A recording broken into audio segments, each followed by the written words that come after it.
आप सभी का स्वागत है पहाड़ी ट्यूटर चैनल में। मैं हूं अक्षत विष्ट। जैसे कि आपको पता है, हमने इस चैनल में कॉम्पिटिटिव एग्ज़ाम के लिए प्रिपरेशन शुरू की है। जैसे कि आप जानते हैं, आप भी एस्पिरेंट हैं, मैं भी एस्पिरेंट हूं, तो मैं जानता हूँ तो आपको क्या कौन सा एक बेस्ट मैं आपको कंटेंट प्रोवाइड करूँ और साथ ही साथ आपको आपका बेसिक कैसे क्लियर करूँ। जैसे कि आपको पता ही है, हमने पॉलिटी सब्जेक्ट से शुरू किया था, तो आज पॉलिटी की 5वीं क्लास है। अगर आपने प्रीवियस 4 क्लासेस नहीं देखी है तो आप इस चैनल में जाके Indian polity for competitive exam playlist में जाके आप प्रीवियस 4 वीडियोस देख सकते हैं। जैसे कि हमने फर्स्ट वीडियोस में शेड्यूल्स, कॉन्स्टिट्यूशन कब बना था, इसके बारे में पढ़ा था। सेकेंड वीडियो में हमने वाइस प्रेसिडेंट के बारे में पढ़ा था। थर्ड वीडियोज़ में हमने आर्टिकल्स के बारे में पढ़ा था। और फोर्थ वीडियो और नॉन कॉन्स्टिट्यूशनल बॉडीज़ और कॉन्स्टिट्यूशनल बॉडीज़ के बारे में पढ़ा था। फोर्थ पार्ट में हमने मोर कॉन्स्टिट्यूशनल बॉडीज़ के बारे में पढ़ा था। वैसे ही आज हम पढ़ेंगे कुछ मोर इम्पॉर्टेंट पार्ट्स और आर्टिकल्स के बारे में। तो बेसिकली आज हम स्टार्ट करेंगे अपने पार्ट नंबर 14 से, जो कि रिलेटेड हैं इंडियन जो कि ऐसी सर्विस जो ऑल इंडिया सर्विस होती हैं, बेसिकली ग्रुप ए और ग्रुप बी सर्विसेज। जैसे कि आपने सुना होगा, जैसे आईएएस ऑफिसर्स होते हैं, आईएफएस ऑफिसर्स होते हैं, आईपीएस ऑफिसर्स होते हैं, और डिफेंस सेक्टर में जो ऑफिसर्स होते हैं like lieutenant colonel, major, brigadier, ये सब ऑल इंडिया सर्विस के अंडर आते हैं। सो बेसिकली हमें जो ऑल इंडिया सर्विस से रिलेटेड जितने भी आर्टिकल्स हैं वो पार्ट 19 के अंदर इंक्लूड किए गए हैं। पार्ट 14 के अंदर इंक्लूड किए गए हैं। जैसे कि हमने प्रीवियसली पढ़ा था पार्ट 14 के बारे में, और कौन से आर्टिकल्स पार्ट 14 में इंक्लूड किए गए हैं, वो था यूपीएससी। जैसे कि आपने प्रीवियस वीडियो में पढ़ा है, तो अगर आपने नहीं देखी तो आप देख सकते हैं ऐसा। और हम पढ़ेंगे आज आर्टिकल 309 के बारे में, जो बताता है recruitment and condition of service. जो इसका रिक्रूटमेंट करेंगे और रिक्रूटमेंट प्रोसेस चलाएंगे और जो इसका सर्विस कंडीशन प्रोवाइड करेंगे, वो डायरेक्टली किसके हाथों में रहता है, मतलब कौन इसको हैंडल करता है, वो करता है इसको पार्लियामेंट। ठीक है। और आर्टिकल 310 मैंने जैसे लिखा है डॉक्ट्राइन ऑफ प्लेजर। ये एग्जाम में बहुत फ्रीक्वेंटली आस्क किया जाता है कि डॉक्ट्राइन ऑफ प्लेजर कौन से आर्टिकल को कहा जाता है, तो वो आर्टिकल 310 को कहा जाता है। डॉक्ट्राइन ऑफ प्लेजर का मतलब बेसिकली यही है कि जो ऑल इंडिया सर्विस के रैंक ऑफिसर्स होंगे वो किसके अंडर में काम करेंगे। सो जैसे मैंने आपको बताया था, कंडीशंस और recruitment related to the service वो तो पार्लियामेंट डिसाइड करता है, बट अभी किसके अंदर काम करेंगे, वो करेंगे he will work under president. Okay, आप you have seen that when army officer commissioned from the IMA or AFA or Indian Naval Services, they get a stamp paper, they get a letter from President of India of commission. Okay, जैसे कि आपको पता है कि जितने भी officers होते हैं या फिर IAS ऑफिसर और सारे ऑल इंडिया सर्विस के ऑफिसर्स हैं, वो ही get commission by the signature of, उसमें किसका सिग्नेचर होता है, प्रेसिडेंट का। ठीक है, गवर्नर का नहीं होता, प्रेसिडेंट का होता है ना। चीफ जस्टिस ऑफ इंडिया का किसका होता है, गवर्नर का। तो इनको जो रिक्रूटमेंट बॉडी होती है जो इनको कमीशन करती है, वो होते हैं हमारे प्रेसिडेंट। ओके, ये बेसिकली आर्टिकल 310 के अंदर आते हैं। अब आता है आर्टिकल 311। मान लीजिए किसी कोई ऑफिसर है ऑल इंडिया सर्विस का, तो बाय चांस उस पर एलिगेशंस हैं करप्शंस के, ब्राइबरी के, तो उनको इंस्पेक्ट करने की रिस्पॉन्सिबिलिटी कभी भी उनसे जूनियर लेवल के ऑफिसर्स की नहीं होगी। वो हमेशा ये अथॉरिटी सिर्फ हायर लेवल रैंक्ड ऑफिसर्स की होती है, जो उनके इंस्पेक्ट करेंगे कि दिस एलिगेशंस आर जेन्युइन और फेक। ओके, अब बात करेंगे हम आर्टिकल 312 की। ये one of the most important article हो जाता है, क्योंकि ये आर्टिकल ये बताता है कि creation of all India service, creation of all India service, creation of all India service basically किस बॉडी के हाथ में होता है। वो तो रिक्रूटमेंट था, बट यहाँ पे क्रिएट, जैसे हमने कोई नई ऑल इंडिया सर्विस बना दी है, ठीक है, तो वो basically in hand of Rajya Sabha. Rajya Sabha have more power to create a all India service.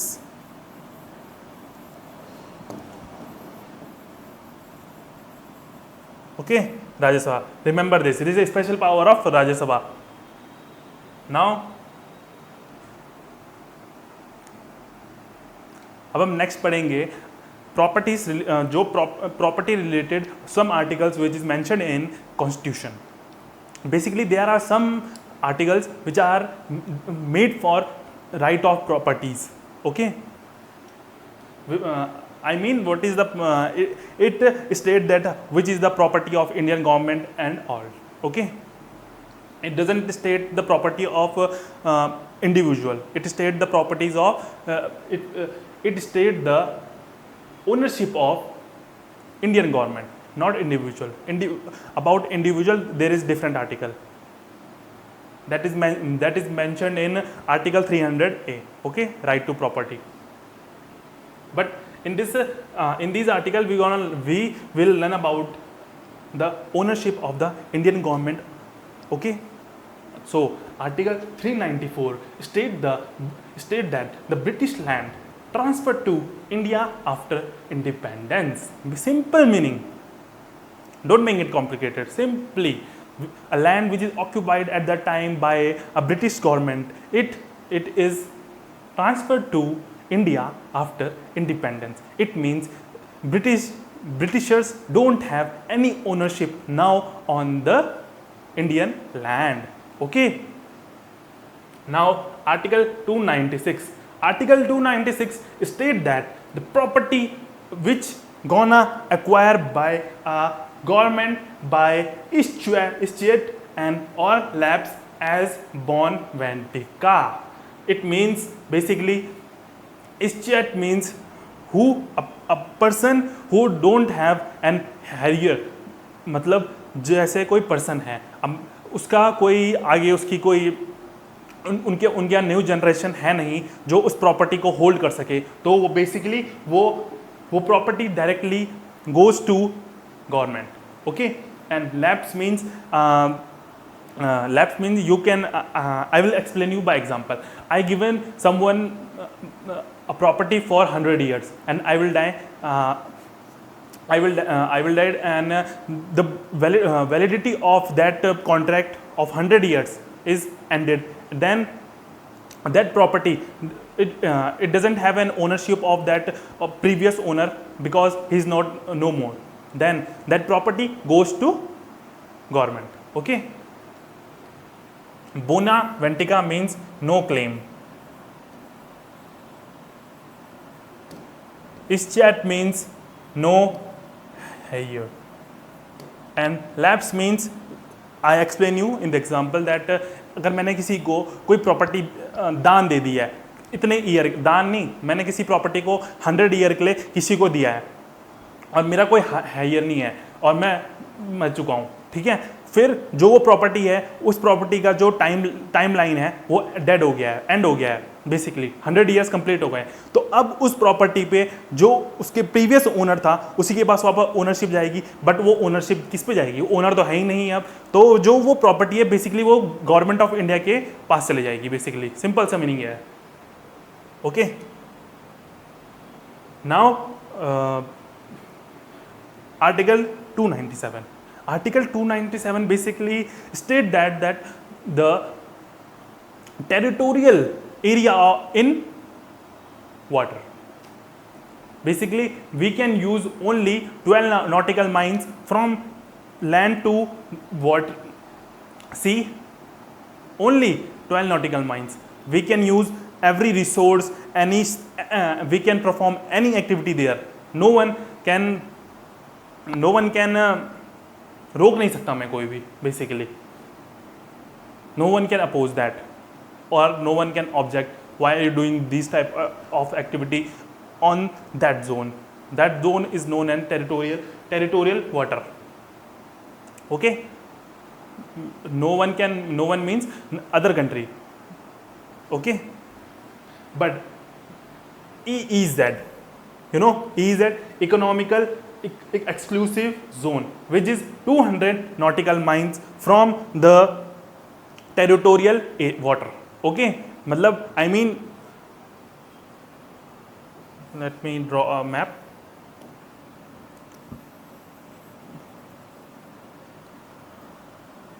See that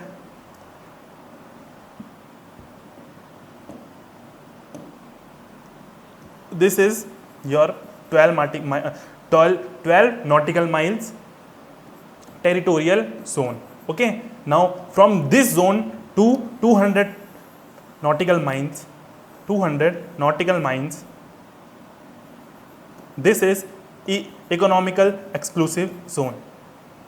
In this zone, you don't have any right to use the resources, because you can use the resources, okay, but you don't have right to say that other country that you cannot use the resources in this area. Okay, you cannot disallow them to deploy their ships here, deploy their submarines here. Okay, simply it's mean that.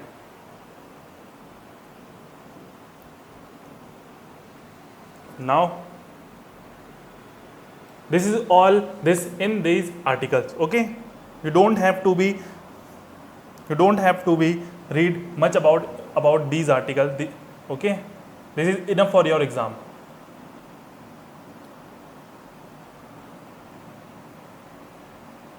Now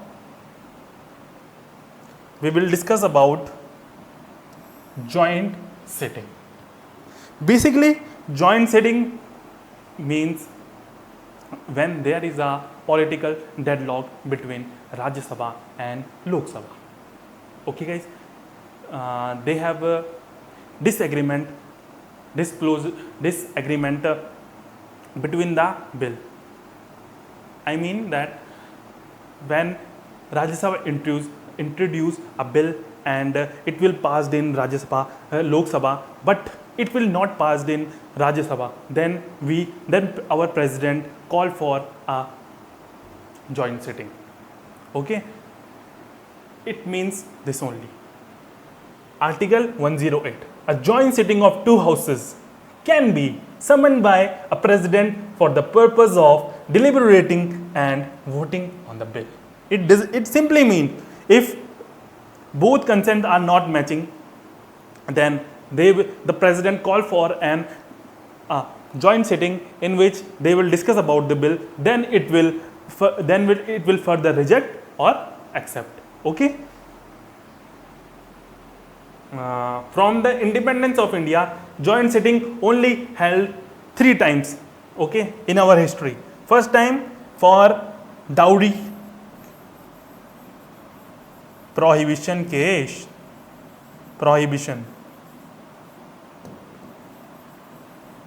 On 1960. Okay, and second one related to banking. Okay, which is on 1977. Okay, third one terrorism, not tourism, terrorism.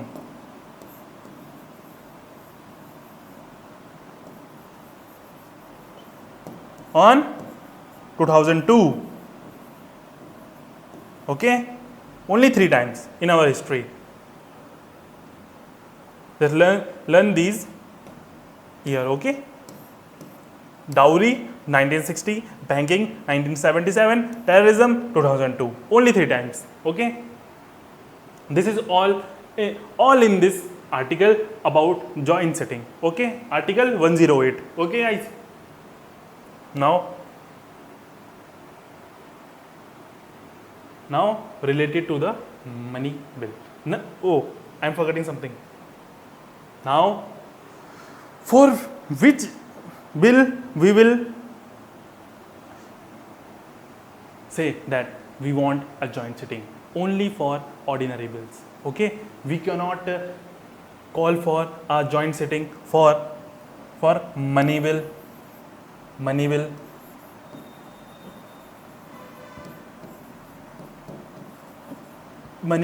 which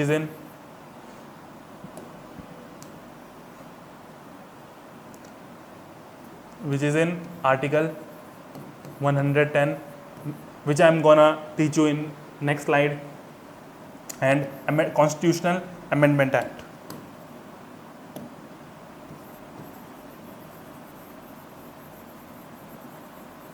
Constitutional Amendment Act, which I already taught you in previous classes. Okay, Article 368. You cannot call a joint sitting for these two articles. Okay, and for which when there is a joint sitting between houses, and then there is a question in your mind: who will head that? Who will head the meeting? Who will head? Your speaker will head the meeting, not chairman of Rajya Sabha. Okay, remember this. Speaker will head the joint sitting, and on whose call for joint sitting will be summoned. He is our president. Okay, summoned by only president can summon the joint sitting.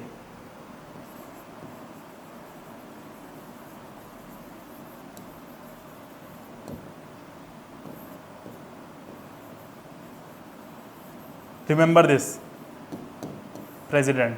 Okay, now, and headed by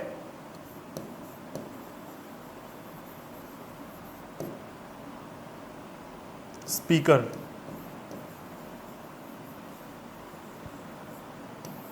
Okay, remember this. Rajya Sabha chairman cannot headed joint sitting. Okay, now money bill. As in previous slide, I told that joint sitting cannot be called for about money bill or constitutional amendment bill. Now I will tell you why we were not calling a joint sitting for this bill. Okay. First, Article 310, when the money withdrawal from Consolidated Fund of India. You know what is Consolidated Fund? Consolidated Fund basically means where your all taxes, GST, which is earning of the government of India, that is called Consolidated Fund of India. Okay. And 109, let me more explain you about first 1010. Okay. 1010 basically when the money is, when you want to withdraw a money from a consolidated fund, basically it can be for anything, any tax. Let me tell you what is money bill. Money bill basically is any tax, borrowing of money, and it comes under money bill. Okay, and withdrawing of money from Consolidated Fund of India and Contingency Fund of India. Basically, Contingency Fund of India is an emergency fund which is withdrawn at the time of financial emergency. Okay, basically. What are the money bills? Any tax, borrowing of money out from Consolidated Fund of India or Consolidated Contingency Fund of India. Okay. Now about Article 109. Rajya Sabha can hold. Now in 109 there is a certain, it tells you about a certain condition related to the money bills. Okay. In 109 article, it is stated that Rajya Sabha can hold the bill only for 14 days. That this is Rajya Sabha have only the power for the discussion about the money bill. They cannot they cannot reject that bill. They have to accept, or they have to accept it, or it will accept after 14 days. Accepted, it declared accepted after 14 days. Okay, it cannot be introduced in Rajya Sabha. Money bill can only introduced in Lok Sabha. Remember this, okay? Only in Lok Sabha. And speaker will says whether it is money bill or not. Okay? Speaker will says, कौन कहेगा? Speaker will says whether it is money bill or not. Okay, guys? Now, remember this.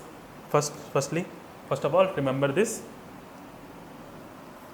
It can only introduced in Lok Sabha. Okay, remember this. Frequently asked in question, can a money bill introduced in Rajya Sabha? So you have your answer. No, money bill can only introduced in Rajya Sabha. Okay. Now, you ever heard about budget? But there is no such a word budget mentioned in Constitution. There is a different thing that we call that annual financial statement, and in our informal language we call it budget. But formally it is called annual financial statement. It is mentioned in Article 102. So remember this. When he will ask you which is Article 102 is related to budget, then your answer is no. Article 102 is related to annual financial statement, because the budget is not a formal thing. Okay? Annual financial statement.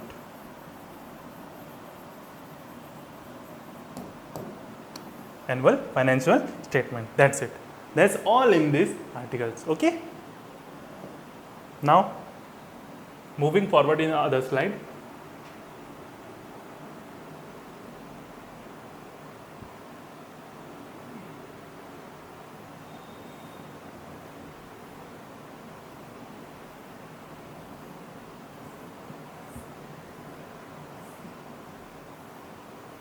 Nothing is there. Okay. So now we're gonna talk about part first, the union and its territory. Part 1, the union and its territory. Okay. Now moving to the article first, name and the territories of the union. Union, what is union? India. Okay, India is the union of state. It means all the state. अब आप ऐसा तो नहीं कहेंगे ना, कहीं आप you are in different country and you will say I am from Uttar Pradesh, I am from Uttarakhand. You will say I am from India. That's an union. Complete state comes in union. That is called India. That is Bharat. Okay. It is not a true federal.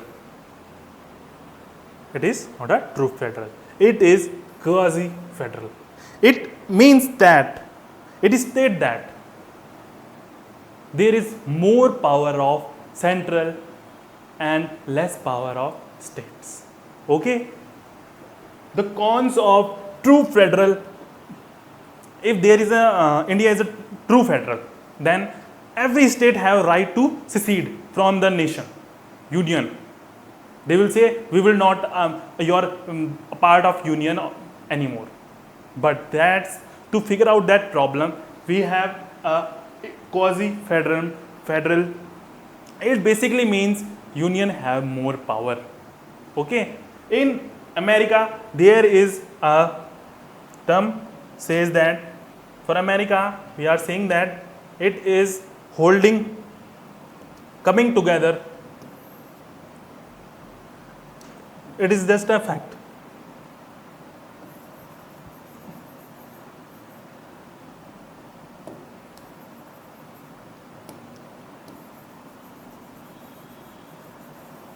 America is coming together nation.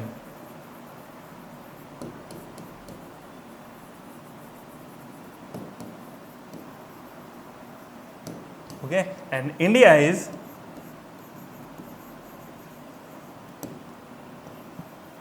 holding together nation.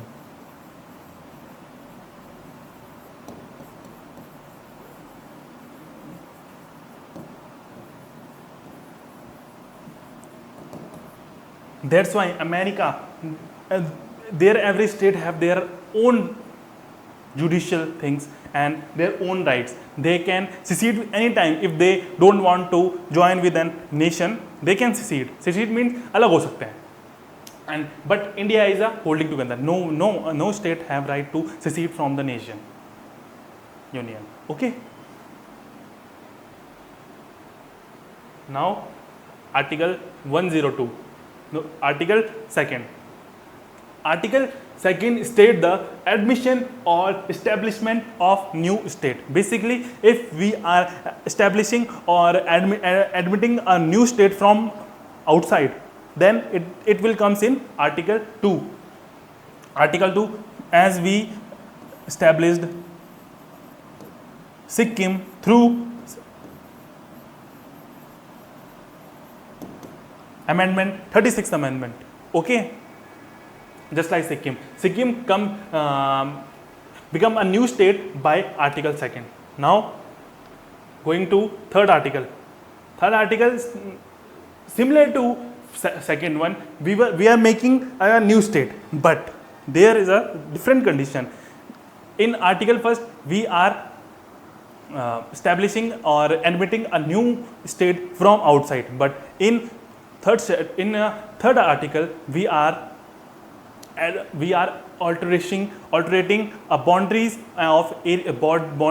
and area of state which is already in union, just like we separate Uttar Pradesh and Uttarakhand, then it will come under Article 3rd. Okay, मतलब हम उनको जो कि एक state पहले से India में है, तो हम चाहते हैं कि अब हम स्टेट को थोड़ा सा इसमें कोई चेंजेस करें और एक डिफरेंट स्टेट इसके साथ इससे फॉर्म कर दें, क्योंकि वहाँ का नेचर अलग है, वहाँ का कल्चर अलग है, बेसिक रिलीजन कल्चर अलग है और एरिया वाइज अलग है. ठीक है, तो इसीलिए हमने उत्तराखंड और उत्तर प्रदेश को अलग किया था. कब किया था? 2000 में, 1 अक्टूबर 2000 में. ओके, अब आता है article 4. If there is any changes in Article 2 and 3, such a law is not treated as Constitutional Amendment Act, which is Article 368. Okay, it states that if we are changing, we are admitting a new state, we are making a new state, that it is not called a constitutional amendment. Then it will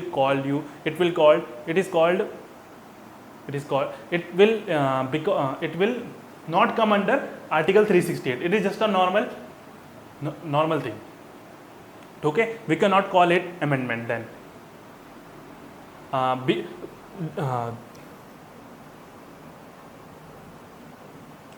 But there is only one exception, which is Amendment 36 Sikkim. Okay.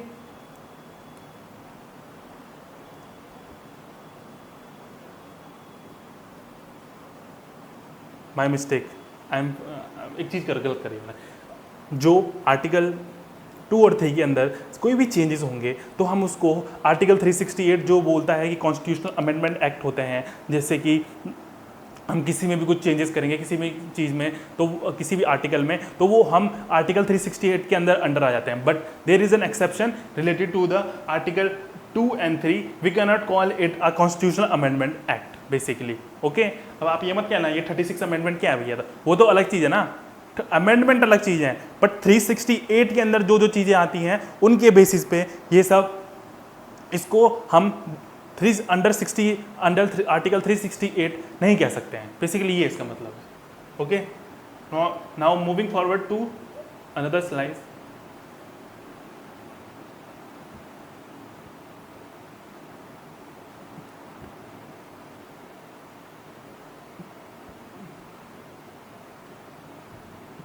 अब हम बात करेंगे state reorganisation act, जो कि 1956 में आया था।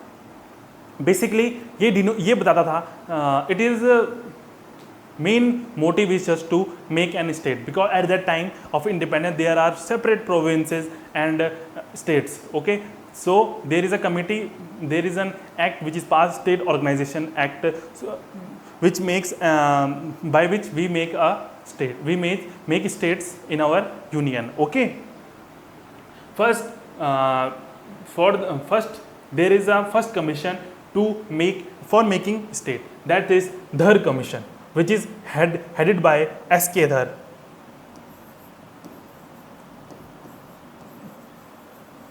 Their main motive of this commission is just to examine the feasibility of reorganization of state on the linguistic basis.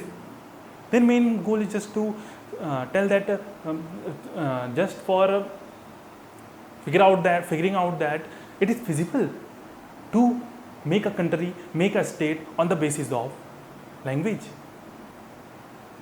Okay, then their research will start. Their research had been start. Then they concluded that it is not possible. It is not possible.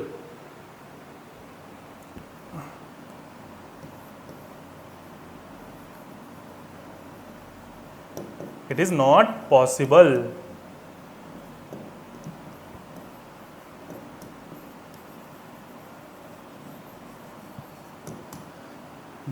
It is not possible because it is not good for the interest of nation. Okay, if there is a separate state for a separate language, then they will fight for different thing another day. Then they state that it is not feasible to make a state on the basis of linguistic. Okay, now then in 1948 there is another committee has been formed, which is consisting of 3 members: Jawaharlal Nehru, Sardar Vallabhbhai Patel, and Sita Ramaiah.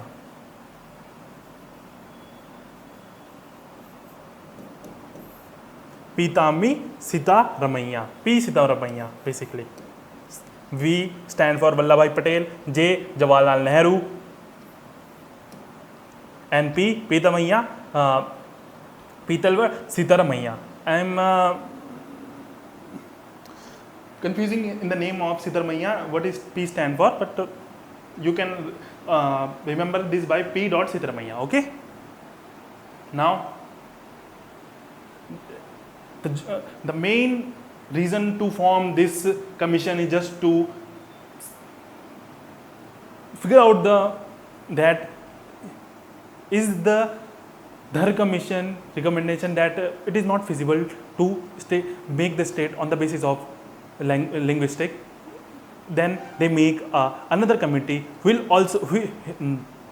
also do the same research that is that feasible to make a state on the basis of linguistic.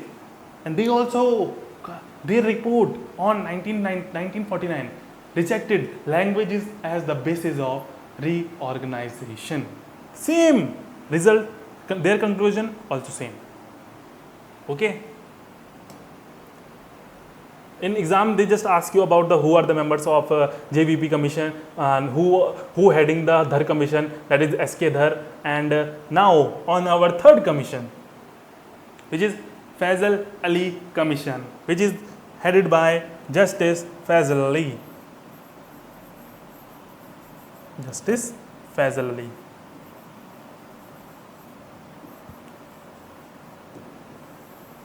Justice Faisal Ali and two other members,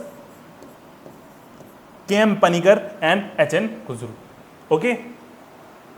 Their task is also same like Dhar Commission and JVP Commission. They rejected the one language, one state. At that time there is an slogan which there is an motive of this sentence, one language, one state. और basically Kerala इससे Kerala first state था जो कि 1956 के state recognition act से बना था। और एक और इंटरेस्टिंग फैक्ट बताता हूँ आपको, जो हमारा एक क्वेश्चन पूछा था एग्जाम में, which is the first state made on the basis of linguistic, that is Andhra Pradesh.